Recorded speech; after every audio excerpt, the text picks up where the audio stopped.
Deion Sanders a sellout, or is he really just chasing a bag? I'm pretty sure you've heard about Deion Sanders, former NFL player that went on to become a head coach at HBCU. Has been pretty big and impactful in the sports community. But recently, he's got everybody in a frenzy, basically, and triggered because he recently accepted a job as the head coach in Colorado. And basically, like on Twitter and everything, social media, people have been outraged. And the reason for this outrage is because they feel like basically he's abandoning HBCUs and black people for the bag, basically selling out to the white man. And I just want to have a conversation about that because I don't understand how you can call that man a sellout because he's chasing the bag. It's just it just really gets comical at this point because what are we doing here? You know what I mean? What are we doing? I think that the main thing that people really need to focus on is that if HBCUs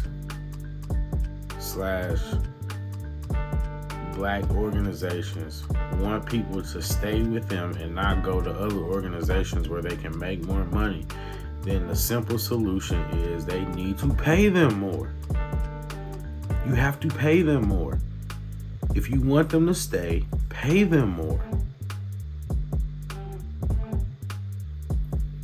It just seems like such a rudimentary concept. Like some people are striving for their own successes in life, and they're going to climb and do whatever they need to do. It's just like it's just like with jobs or anything in life. It's like if jobs want people and employees to stay with them and not leave for better paying jobs, then they need to pay their employees more. It's not rocket science. And it's just these people get so wrapped up in these emotions and how they feel that they just don't think, and don't understand it. It's just real life. This is reality. If you want people to stay and do things and be loyal to your organization, you need to make it worth their while. You need to pay them more. If they pay, if you're willing to match or pay, I guarantee people are going to go with the better option. That's just natural. You can't expect everybody to sit there and just accept less than because of your cause. Everybody doesn't share your cause. I mean, hasn't he done a lot? Inspiring people that will come after him.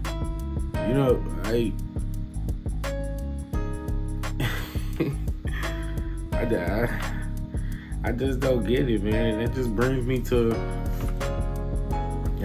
me to my next point, which is I'm just noticing that there's a lot of success policing going on, particularly in the black community. There's a lot of success policing.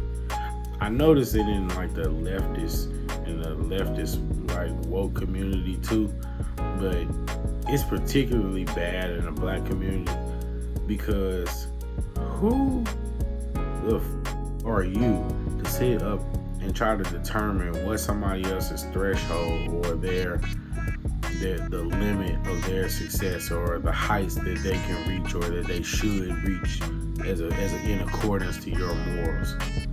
That doesn't make any sense to me.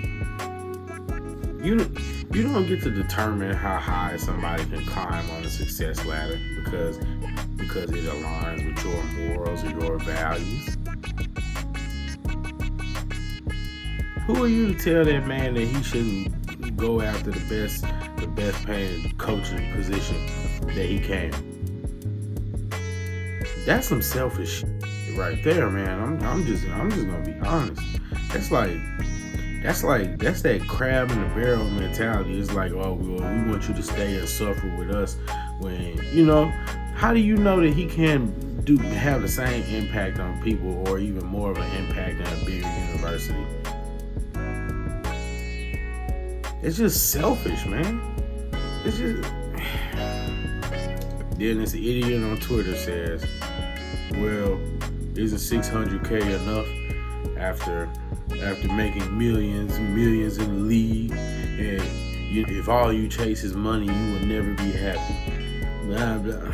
Oh my God, I hate that stupid mentality. It's oh my God, it's so annoying. Who are you to dictate how high somebody can climb on the success ladder? Do you understand what kind of level of hate that is? For you to sit there and want somebody to dim their light to fit your cause? Why would I sit there and accept 600K when I can make millions? Y'all so busy thinking with y'all feelings and y'all heart and stuff like that y'all like, yo, you're living in Wakanda. You're absolutely living in Wakanda. And then when I challenged his point, basically asking him why he gets to decide how high he can climb, his response is to get personal and attack. You know what I mean? Attack little stuff like, Twitter bios and all that kind of stuff like a little kid. You know what I mean? I'm not a betting man, but if you want to take a gentleman's bet, I'll bet you that he's a woke leftist. Take that as you will.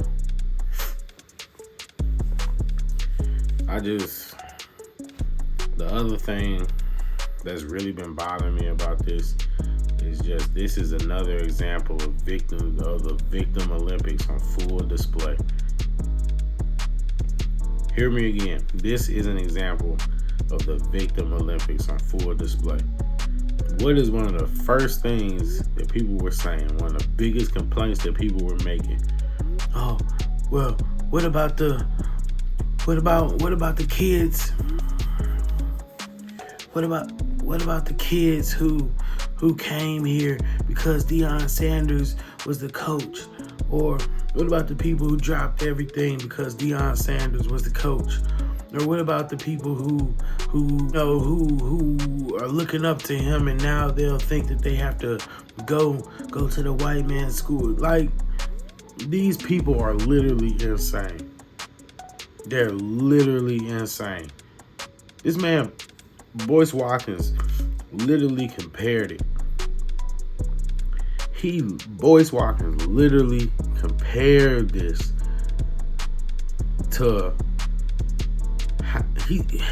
his exact words was, this is how a child must feel when his dad leaves his black family for a white woman. What the And this is why I say this is a prime example of the victim Olympics on full display. Everyone is accountable for their own actions. And so if you go to that school simply for the fact that Deion Sanders was there, and that's what you base your life around, then I don't know what to tell you. It's just like the people that were complaining about the Kanye West school, right? If you're willing to do and invest in celebrities or people, you have to do that and knowing and accepting that something good might not come out of it. You know what I mean? You have to do that knowing that you're an adult and you're accountable for your own actions. So whatever they do, is what they do because they're adults and you're an adult. So they're not pointing guns to your head and making you do these things. So stop trying to blame them when shit blows up in your face. That's like people that complain about the crypto or stocks when they follow influencers on stocks and cryptos. And then something goes wrong and then they try to sue the influencer because they lost money. When you're the adult, you're an adult and you're in control of your own actions. Wait, you shouldn't do anything that you're not willing to take accountability for, and if you're not, then you're no different than a fucking child. Grow up. Grow up. Stop looking for always somebody to blame for your bad decisions and just accept that you made a bad decision. Or do what anybody would expect you to do is learn from it and grow and appreciate the time you had and then carry on. Carry on. But the entitlement that blacks feel, that they feel that people owe them dimming their own light in order to support and uplift them, or specifically the way they want them to uplift them, is somehow rational and somehow in reality. But no, I'm here to tell you that you can't stay in Wakanda forever. And at the end of the day, Deion Sanders is not a sellout. And if you think that he's a sellout, you're crazy. You're insane. And you're the one with the problem. You need to grow up. I'm J Red Unfiltered. I'm signing out.